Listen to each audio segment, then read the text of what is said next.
Praise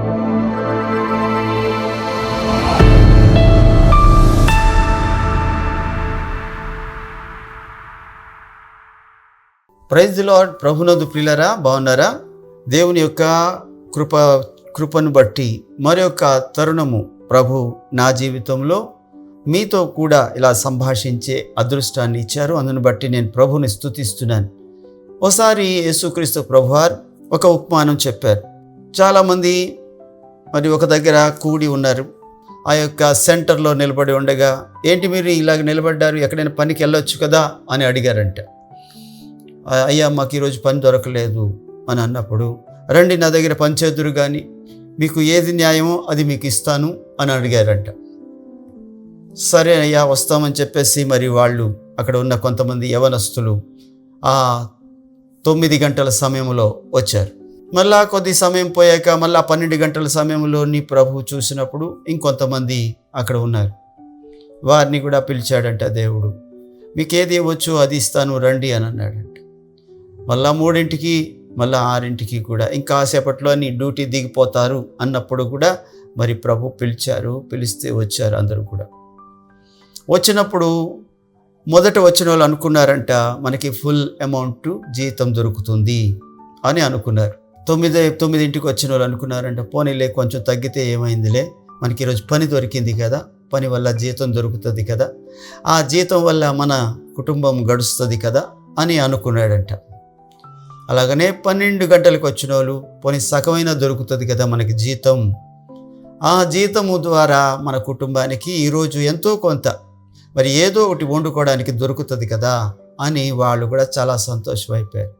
3ంటికి వచ్చే వాళ్ళు అనుకున్నారంట, 30వ జీతం అయినా దొరకకపోతుందా అని అనుకున్నారు. అయితే సాయంత్రము అందరికీ జీతాలు ఇచ్చినప్పుడు అందరికీ సమానంగా ఇచ్చుకుంటూ వెళ్ళాడంట ఆ యజమాని. ఉదయం వచ్చినోడికి ఎంత జీతం ఇచ్చాడో సాయంత్రం వచ్చినోడికి కూడా అంతే జీతం ఇస్తున్నాడంట. అప్పుడు ఉదయం వచ్చిన వాళ్ళు అలిగారంట, అదేంటి, మేము ఉదయం నుంచి పనిచేస్తున్నాం కదా, వాళ్ళు ఇందాక వచ్చారు, వాళ్ళకి మాకు ఒకటేనా జీతం అని అడిగాడంట. అప్పుడు ఆ యజమాని అన్నాడంట, ఇంతకీ నేను నీతోని ఎంతకి మాట్లాడుకున్నా నీ పనికి అని అడిగాడంట. ఇదిగో ఇంతకే అని ఎంతైతే జీతం ఇచ్చారో ఆ జీతానికే అన్నాడంట. మరి నీ డబ్బులు నీకు ఇచ్చేసాను కదా, మరి ఏంటి నీ బాధ అని అన్నాడంట. కాదు, వాళ్ళు ఇందాకే వచ్చారు కదా, నేను ఎప్పుడో వచ్చాను కదా అని అన్నాడు. నువ్వు ఎప్పుడో వచ్చినా నీకెంతైతే నేను మాట్లాడుకున్నాను, ఎంతైతే ఒడంబడిక చేసుకున్నాను ఆ ప్రకారం ఇచ్చానా లేదా అని అడిగాడు. ఇచ్చారు. వాళ్ళకి నీకు ఇవ్వాలని నాకు ఇష్టమైందయ్యా, వాళ్ళకి నేను ఇస్తున్నాను.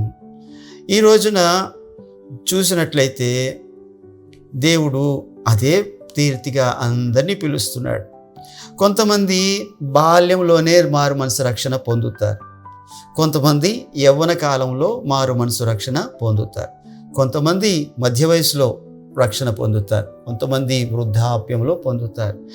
ఎవరు ఏ వయసులో పిలిచినా సరే జీతం మాత్రం ఒకలాగానే ఉంటుంది. ఎవరు ఏ వయసులోని ప్రభు దగ్గరికి వచ్చినా సరే అందరికీ నిత్య జీవం అన్నది ఒకలాగే ఇస్తాడు దేవుడు. ఇదిగో నేను మొదట ఎప్పుడో చిన్నప్పటి నుంచి పనిచేస్తున్నాను కదా, నేను సీనియర్ని కదా అని అనుకోవడానికి లేదు. ఇక్కడ దేవుడు అందరినీ సమానంగా చూస్తున్నాడు. జీతము అంటే ఇక్కడ జీవితానికి అవసరమైన మరి ఒక సరుకు, ముడి సరుకు, లేకపోతే అది డబ్బులే కావచ్చు. ఇప్పుడు కాలంలో డబ్బులు వచ్చాయి, ఒకప్పటి కాలంలో డబ్బులు లేవు. ఒకప్పటి కాలంలోని బంగారం మరి మార్పిడి చేసుకునేవారు, వెండి మార్పిడి చేసుకునేవారు. తర్వాత కాలంలో ఇత్తడి వచ్చింది, రాగి వచ్చింది, మరి రకరకాల కానీలు వచ్చాయి. అవన్నిటి ముందు వస్తు మార్పిడి ఉండేది. మీ దగ్గర ఉన్న వస్తువు ఏదైతే బియ్యం మీరు ఇస్తే నేను మీకు ధాన్యం ఇచ్చేలాగున, చింతపండు ఇస్తే కారం ఇచ్చేలాగున ఇలాగ వస్తు మార్పిడి జరిగేది. అలాగున ప్రతి ఒక్కరికి మనుగడ కోసం జీతం మాత్రం కావాలి. ఇప్పటికీ కొన్ని పల్లెటూర్లని మరి జీతానికి ధాన్యం ఇస్తారు, కొన్ని బస్తాల ధాన్యము, కొన్ని జతల బట్టలు, ఇక అలాంటివి ఏదో ఇస్తారు, కొంత ధనం కూడా ఇస్తున్నారు. ఇప్పుడు వారిని పాలేర్లు అంటున్నారు, జీతగాళ్ళు అంటున్నారు. కుటుంబంలోని పల్లెటూరులోని ఉండి చేస్తూ ఉంటారు వాళ్ళు. అనగా జీతము కుటుంబానికి చాలా అవసరం. ఏ కుటుంబానికైనా మనుగడకి కావాల్సింది ఏంటంటే జీతం. అందుకు ప్రభు అంటారు లూకా 10:7లోని, పనివాడు జీతమునకు పాత్రుడు. ఎక్కడైనా ఎవరైనా పని చేస్తున్నాడు అని అంటే ఆ పనివాడికి జీతము మరి దానంగా ఎంచబడదంట, రుణం అంట అది. ఒక్కసారి పని ఆయన మనకి ఇస్తే మనం ఆయనకి జీతం ఇవ్వాలి. పని ఆయన మనకి ఇచ్చాడు కాబట్టి మనం జీతం ఇస్తున్నాం. మనం ఏదో దయతలిచి ఇవ్వట్లేదు, మనం ఏదో కనికరించి ఇవ్వట్లేదు. అందుకనే అది దానంగా ఎంచబడదు, రుణంగా ఎంచబడుతుంది. పని తీసేసుకున్నాము, మరలా ఆ పనిని చెల్లించాలి అంటే మనం పని చేయలేము కాబట్టి ఇప్పుడు డబ్బులు ఇస్తున్నాం. అది దేవుడు అంటున్నాడు, పనివాడు జీతమునకు పాత్రుడు. అది దానముగా ఎంచబడదు, రుణముగా ఎంచబడుతుంది. ఈ రోజున నీ పనికి దేవుడు జీతము ఇస్తాడు. మొదటిగా చూసినట్లయితే పని చేయువానికి జీతము రుణమే కానీ దానముగా ఎంచబడదని రోమా పత్రిక 4వ అధ్యాయం 4వ వచనములో ప్రభు చెప్తున్నారు. అయితే ఇక్కడ మొదటి కొరింథీ పత్రిక 3వ అధ్యాయము 8వ వచనంలో ఏమని రాశాడంటే, తాను చేసిన కష్టము కలది జీతం పుచ్చుకుంటాడంట. తాను చేసిన కష్టము కలది జీతం పుచ్చుకుంటాడంట. ఈ రోజున నీవు చేస్తున్న కష్టము, సోమరి సరిగా పనిచేయడంట. సోమరి అంట చాలా తక్కువగా పనిచేస్తాడు కానీ ఎక్కువ రావాలనుకుంటాడంట. ఆశ ఎక్కువ సోమరికి. అలాంటి సోమరిపోతూ యవనస్తుడు ఒక ఆయన ఉన్నాడు.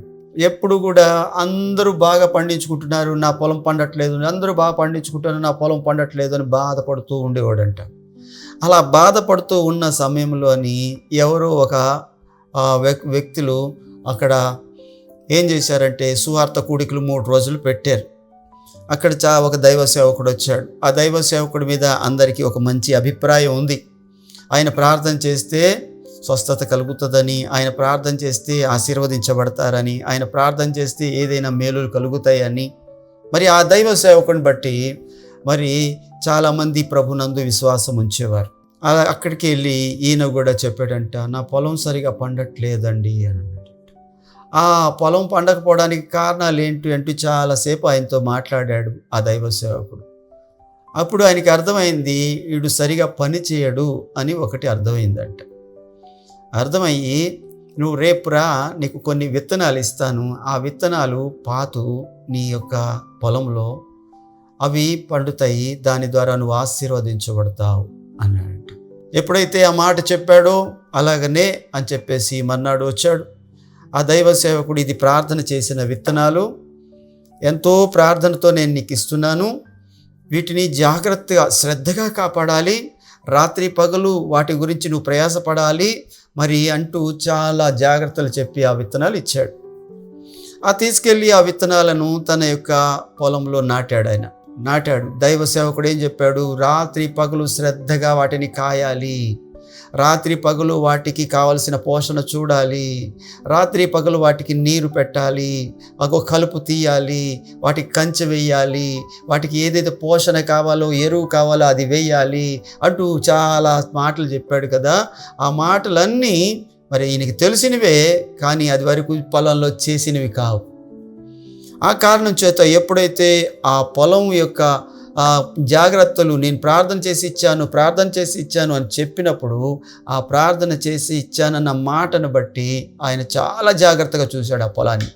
చూడడం ద్వారా ఆ సంవత్సరం పంట చాలా ఏపుగా వచ్చిందట. ప్రార్థనలో ఇంత శక్తి ఉందా, మరి ఈ విత్తనాల్లోని ఇంత శక్తి ఉందా అని చాలా సంతోషం అయిపోయాడు. అది వరకు ఎప్పుడు చూడనంత పంట వాళ్ళ ఇంటికి వచ్చింది. వచ్చినప్పుడు ఆయన చాలా సంతోషించి మర్నాటి సంవత్సరంలో కూడా మరలా అదే 3 రోజులు మీటింగ్లు పెడితే అదే దైవ సేవకుడు మళ్ళీ వచ్చాడు. వెంటనే కృతజ్ఞత చెల్లించడానికి ఆ దైవ సేవకుడి దగ్గరికి వెళ్ళాడు. అయ్యా, మీరు ఇచ్చిన విత్తనాలు మామూలు విత్తనాలు కాదండి, అబ్బా గొప్ప విత్తనాలండి, పంట అలా పండిందండి, ఇలా పండిందండి, మీకు చాలా వందనాలండి, కృతజ్ఞతలండి అంటూ థ్యాంక్స్ చెప్పాడు. అన్నీ విన్న తర్వాత దైవ సేవకుడు చెప్పాడు, అయ్యా, నేను ఇచ్చిన విత్తనాలు ఏం గొప్ప విత్తనాలు కాదు, నువ్వు ఇదివరకు ఎలాగైతే నాటావో ఎలాగైతే వాడుకున్నావో అలాంటి విత్తనాలనే ఇచ్చాను. అయితే నేను నీ కోసం ప్రార్థన చేశాను, ప్రభువా ఈయనకి శ్రద్ధ దయచేయి, ప్రభువా ఈయనకి ఓపిక దయచేయి, ప్రభువా ఈయనకి పని పట్ల మరి ఇష్టాన్ని దయచేయి అని ప్రార్థన చేసే ఇచ్చాను కానీ నేను గొప్ప విత్తనాలు ఏమీ ఇవ్వలేదు నీకు. నువ్వు అది వరకు పని చేసేవాడు కానీ శ్రద్ధగా పని చేసేవాడు కాదు. నువ్వు అది వరకు పని చేసేవాడివి కానీ ఓపికగా ఉండేవాడివి కాదు, కనిపెట్టేవాడివి కాదు. రైతుకి ఓపిక కావాలి, రైతుకి సహనం కావాలి, రైతుకి దేవుని ఎదుట మరి ఆ యొక్క వర్షం కోసం ఆకాశం వైపు చూస్తూ కనిపెట్టుకునే గుణం కావాలి. అవన్నీ నీలో లోపించాయి, వేసాయి, అది ఎదుగుతాయి కదా, అదే పంట వస్తుంది కదా అని నువ్వు పట్టించుకునేవాడు కాదని నీ మాటలు బట్టే నేను ఆ రోజు గ్రహించాను. అందుకనే నీకు జాగ్రత్తలు చెప్పించాను. ఆ జాగ్రత్తలన్నీ నువ్వు పాటించావు కాబట్టి ఈ రోజున అంత పంట నీ చేతికి వచ్చింది. ప్రభు నామం మహిమ కలుగును గాక. ఈ రోజున దేవుడు ఏం చెప్తాడంటే, తాను చేసిన కష్టము కొలది జీతం వస్తుంది. అది ఆత్మ సంబంధమైన కష్టమైతే ఆత్మలను సంపాదిస్తావు. ఆత్మ సంబంధమైన కష్టమైతే దేవుని యొక్క సన్నిధిలో నీకు కావలసినంత జీతం దేవుడు నీకు ఇస్తాడు అని కొరింథీ పత్రిక 3వ అధ్యాయము మరి 8వ వచనములో 14వ వచనములో మనం చదువుతాం. ఈ రోజున ఏ పనైనా చెయ్యి, కానీ ఇష్టపూర్వకంగా చేయి, దేవుడు సంపూర్ణమైన జీతం ఇస్తాడు. నువ్వు ఎప్పుడైతే అలా పని చేయగలుగుతావో ఆ రోజున దేవుడు నీకు సమృద్ధి ఇస్తాడు. అందుకని శ్రద్ధ కలవాడు ఐశ్వర్యవంతుడగును అని సామెత గ్రంథము రాస్తున్నారు ప్రభు. శ్రద్ధ గలవాడు ఐశ్వర్యవంతుడవుతాడు. అలాగని అక్కడే ఏం రాస్తారంటే, శ్రద్ధ గలవాడు ఏలుబడి చేయను. శ్రద్ధ లేనోడు అందరి దగ్గర పని చేయాల్సి వస్తుంది. శ్రద్ధ లేనోడు అందరు ఏ పని చెప్తే అది చేయాల్సి వస్తుంది. అదే శ్రద్ధ కలిగి నీ పని నువ్వు చేసుకుంటే ఏలుబడి చేసే స్థాయికి, అంటే ఏమంటారు దాన్ని, CEO అంటారు కదా ఒక కంపెనీకి, మేనేజింగ్ డైరెక్టర్లు ఉంటారు కదా కంపెనీకి, అలాగే ఉన్నతమైన స్థానానికి వెళ్తావు శ్రద్ధగా ఉంటే. అందుకనే దేవుడు అంటాడు, తాను చేసిన కష్టము కొలది జీతం పుచ్చుకుంటాడు. ఇంకొకటి ఏంటంటే, దేవుని యొక్క వాక్యం చెప్తుంది లూకా సువార్త 3:14లో, మీకు కలిగిన జీతముతో తృప్తి కలిగి ఉండాలంట. మీకు కలిగిన జీతంతో ఏం కలిగి ఉండాలి? తృప్తి కలిగి ఉండాలి. ఈ లోకంలో చూసినట్లయితే ఇప్పుడు లంచం ఎంత విపరీతంగా ఉంది అని అంటే, తాను చేయకూడని పనికి ఎవడైనా లంచం తీసుకుంటాడు కానీ ఇప్పుడు చేయాల్సిన పని చేయడానికి కూడా ఆ ఆఫీసరు ఆ లంచానికి ఎంతగా అలవాటు అయిపోయాడంటే, తాను శాంక్షన్ చేయాల్సిన దానికి సంతకం పెట్టడానికి కూడా లంచం తీసుకునే లంచగొండలతోని మన భారతదేశం నిండిపోయి ఉంది. ప్రతి పనిలో లంచం లంచం లంచం, రాజకీయ నాయకులు లంచం, మరి రకరకాల అధికారులు లంచం, ప్రతి డిపార్ట్మెంట్లో లంచం, పోలీసుల దగ్గర లంచము, లేక హాస్పిటల్లోని లంచము, తొయ్యాల్సిన బండి తొయ్యడానికి కూడా లంచము, వాళ్ళ జీతాలు ఉన్నాయి. ఇక్కడ దేవుడు అంటాడు, మీ జీతములతో తృప్తి కలిగి ఉండండి, లంచాలు తీసుకోవద్దు. వాళ్ళ పని వాళ్ళు చేయడానికి కూడా లంచం అడుగుతున్నారు ఈ రోజున. జీతం వల్ల నీ కుటుంబము దీవించబడుతుంది, లంచం వల్ల నీ కుటుంబము శపించబడుతుంది. ఆ లంచము తిండి తిన్న తర్వాత నీ పిల్లలు ఆరోగ్యం పాడైపోతుంది. నీ కుటుంబము ముందు కాలంలోని ఈ రోజున సమృద్ధిగా కనబడుతుందేమో, బంగారం కనబడుతుందేమో, ఈ బ్యాంక్ బ్యాలెన్స్ కనబడుతుందేమో, కానీ లంచం వల్ల నీ యొక్క తరాలు పతనం అయిపోతాయి, నరకానికి వెళ్ళిపోతాయి. నీ పనిలో నువ్వు శ్రద్ధగా ఉండాలి, నీ పనిలో నువ్వు క్రమంగా ఉండాలి. నీ పనిలో నువ్వు ఎప్పుడైతే శ్రద్ధగా పనిచేస్తావో నీ జీతాన్ని దేవుడు ఆశీర్వదిస్తాడు, ఇంకా మిగిలేలా దీవిస్తాడు ఆ జీతాన్ని. కానీ ప్రతిదానికి లంచం. అందుకని దేవుడు అంటాడు, జీతముతో తృప్తి కలిగి ఉండండి. లూకా సువార్త 3:14లో ప్రభు చెప్తాడు. ఈ తృప్తి లేదు, వస్తున్న దాంతో తృప్తి లేదు. అసలు ఆ జీతాలే లేని వాళ్ళు చాలామంది లోకంలో ఉన్నారు. ఉద్యోగాలే లేక కష్టాలు పడుతున్నారు. ఈ రోజున నీకు దేవుడు మంచి ఉద్యోగాన్ని ఇచ్చాడు, మంచి ఒక జీవితాన్ని నడిపించుకునే మంచి ఒక అవకాశాన్ని, మార్గాన్ని చూపించాడు. ఆ మార్గంలో నువ్వు వెళ్తున్న కొద్దీ, నమ్మకంగా ఉండే కొద్దీ దేవుడు ఇంకా హెచ్చిస్తాడు. ఎందుకంటే సామెతల గ్రంథంలో రాసింది, నమ్మకమైన వానికి దీవెనలు మెండు. ఈ రోజున నమ్మకంగా ఉండు. నీ యొక్క స్థితిలో ఆ జీతంతో తృప్తి కలిగి ఉండు. ఆ జీతంలోని ఎవరికి ఇవ్వాలో, ఎవరికి ఏది ఇవ్వాలో అది ఇచ్చేసే. దేవుని భాగం దేవునికి ఇచ్చేసే. ఆ తర్వాత ఉన్న 9 భాగాలు నువ్వు ఒక్కడవే వాడుకో. దేవుడు అడగడు. ఆ ఒకటైనా ఎందుకు ఇవ్వాలి అని అంటే అది విత్తనము కావాలంటే ఎవరి రైతన్నను అడిగి చూడు, అయ్యా పొలం నుంచి వచ్చే పంట అంతా నీదేనా అంటే లేదు, విత్తనాల కోసం ఒక భాగాన్ని తీస్తానంటాడు. ఎందుకు ఆ విత్తనాల కోసం తీయాలి అని అంటే మరలా పొలంలోని వేస్తే అది నారు అవుతుంది, ఆ నారు తీసుకెళ్ళి పొలంలో వేస్తే పంట అవుతుంది, ఆ పంటే వచ్చే సంవత్సరం మా ఇంటికి వస్తుంది అని చెప్తాడు. అంటే దేవునికి ఇచ్చేది పొలంలోని వేయడానికి దాచుకునే విత్తనాలు అవి. ఆ విత్తనాల్ని దేవుడు దీవించి మళ్ళీ నీ ఇంటికే పంపిస్తాడు. ఆయన తినేవాడు కాదు, తాగేవాడు కాదు, ఆయన మనిషి కాదు, ఆయనకి ఆకలి లేదు, మరలా నీకు ఇవ్వడానికే. అందుకనే నీకు కలిగిన దానితో తృప్తి కలిగి ఉండు. దేవుని భాగం దేవునికి ఇచ్చేయి. ఎవరి అప్పులు వాళ్ళకి తీర్చేయి. ఎప్పుడు కూడా అప్పులు రేపు తీరుస్తానన్న వాయిదా వద్దు అని వాక్యంలో రాయబడి ఉంది. పోయి రమ్ము రేపు ఇచ్చేదను అని అనవద్దు అని సామెత గ్రంథకర్త చెప్తున్నాడు. రేపు ఇచ్చేదను అన్న మాటే వద్దంట. నీ దగ్గర ఉన్నప్పుడు ఇచ్చేయాలంట. అలాగే ఇచ్చే మనసు నీకు లేకపోతే అది రేపటికి డబుల్ అయిపోతుంది. ఈ రోజున ఇది ఖాళీ చేసుకుంటే రేపటికి కొత్తది దేవుడు ఇస్తాడు. దీంతోనే ఉండిపోదామంటే అది మురిగిపోతుంది. ఏదో అవసరం నీ ప్రాణాల మీదకి వస్తుంది. ఎక్కడైతే నువ్వు నమ్మకంగా ఎవరిది వాళ్ళకి అప్పగిస్తావో వాళ్ళు మళ్ళా నిన్ను నమ్మి నీకు డబ్బులు ఇవ్వడానికి, నీ కష్టకాలంలో నిన్ను ఆదుకోవడానికి ముందుకు వస్తారు. ఈ రోజున దేవుడు అంటాడు, నీ జీతముతో నువ్వు తృప్తి కలిగి ఉండు. నీకు తృప్తి లేదు, ఆశలు ఎక్కువ. నీకు అది కావాలి ఇది కావాలని ఆశలు ఎక్కువ, అది కొనాలి ఇది కొనాలని ఆశలు ఎక్కువ. ఆశలు కాదు కావాల్సింది, ఆశయాలు కావాలి.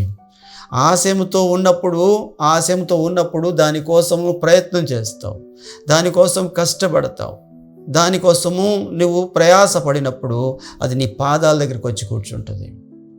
ఆశపడితే రాదు, అప్పులు తప్ప. అందుకనే నీకు ఏది అవసరమో అదే కొనుక్కో. వారెన్ బఫెట్ గారు అన్నారంట, అవసరం లేని సమయంలోని అన్ని అనవసరమైనవన్నీ కొనుక్కుంటే మనకి అవసరమైన సమయంలో అవసరమైనవన్నీ అమ్ముకోవాల్సి వస్తుందంట. ఇప్పుడు ఏది కంటికి కనిపిస్తే ఆ బీరువా బాగుందని కొనేసి, ఆ యొక్క సోఫా బాగుందని కొనేసి, ఆ యొక్క నగలు బాగున్నాయని కొనేసి, ఆ బట్టలు బాగున్నాయని కొనేసి అవన్నిటితో ఇల్లు నింపుకుంటే దరిద్రం వస్తుందంట. అవసరమైనది కొనుక్కోవాలి, అవసరమైనంత మట్టుకు కొనుక్కోవాలి. ఈ రోజున దేవుడు మాట్లాడుతున్నాడు, మీ జీతములతో తృప్తి కలిగి ఉండండి. అలాగనే ఇంకేమంటే ఇదిగో మరి సువార్త ప్రకటిస్తే జీతం ఇస్తానంటున్నాడు ప్రభు. ఇదిగో కొరింథీ పత్రిక, 1 కొరింథీ పత్రిక 9వ అధ్యాయం 16వ వచనంలో, నేను సువార్త ప్రకటించుచున్నాను, నాకు అతిశయ కారణం ఏమీ లేదు.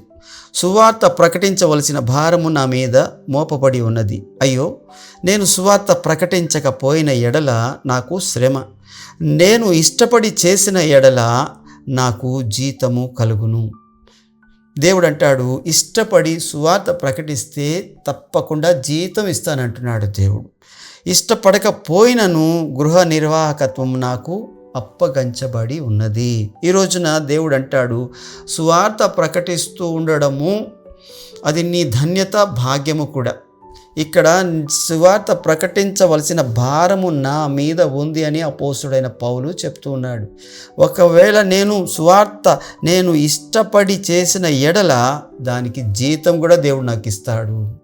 ఈరోజున నువ్వు సువార్త ప్రకటిస్తున్నావు కదా, ఎంతోమందితో అవమానించబడుతున్నావు కదా, ఎంతోమందితో నిందలు పాలవుతున్నావు కదా, ఒక్కొక్కసారి నిన్ను కొడుతున్నారు కదా, ఒక్కొక్క దగ్గర నిన్ను గాయపరుస్తున్నారు కదా, ఒక్కొక్క దగ్గర ప్రాణాలే తీస్తున్నారు కదా.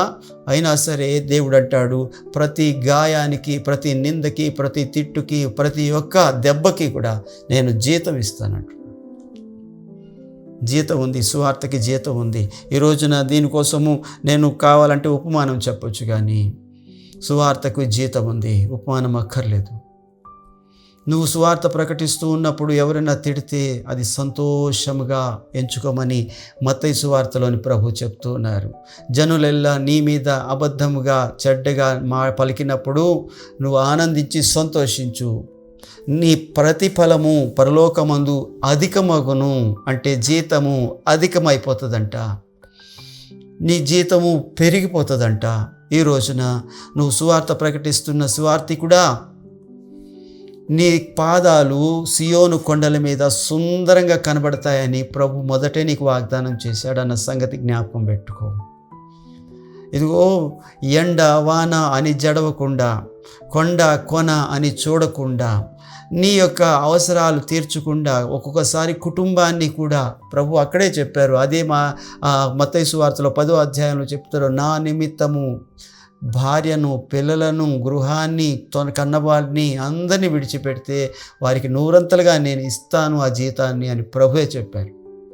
ఈ రోజున దేవుడు నీతో మాట్లాడుతున్నాడు. సువార్తికుడా, నీకు దేవుడు జీతం ఇస్తాడు.